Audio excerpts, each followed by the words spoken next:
attitude and the situation. So what has changed? The accident has posed many adjustments in our lives. First, the very fact that we have to measure the radiation levels in food products is abnormal. We need to measure the radiation in the soil of our fields before we handle it, and that is also strange. We can't go in the ocean. We can't let our kids play in the parks. Anyway, our familiar, nurturing natural environment seems to have gone somewhere very, very far away, and that in itself is a huge change. I think this has caused a shift in people's feelings too.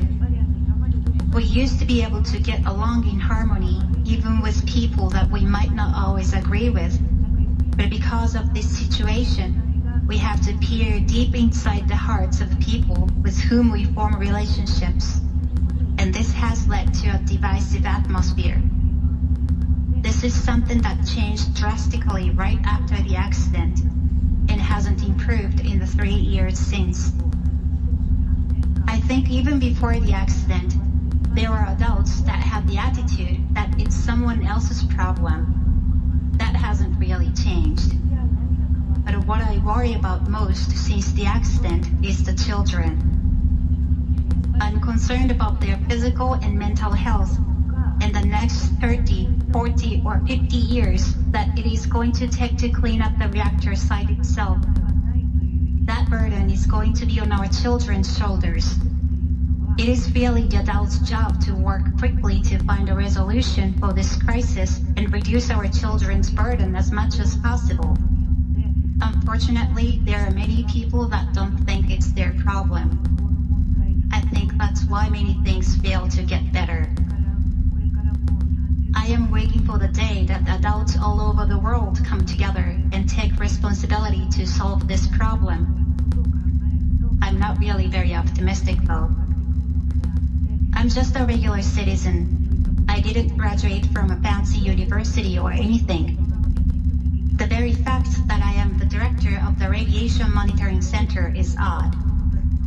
It's not a position that someone like me would normally have. But these are not normal times.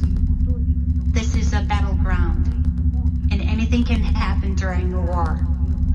A weak woman can handle a machine gun and shoot down a soldier. And a regular housewife like me, who is used to cooking 3 meals and taking a nap, is now measuring radiation. I am most worried about the children. Not just my children, but all of the children. Society is really distorted right now. Rather than thinking about the children's health, we're thinking about jump-starting the economy. Kids' symptoms of early radiation exposure, such as nosebleeds, are being completely ignored. I'm worried about those health effects, but also the fact that they are growing up in a perverse society where adults do not place the needs of their children first. I worry about what kind of adults these kids will become in the future and the burdens that we are placing on them.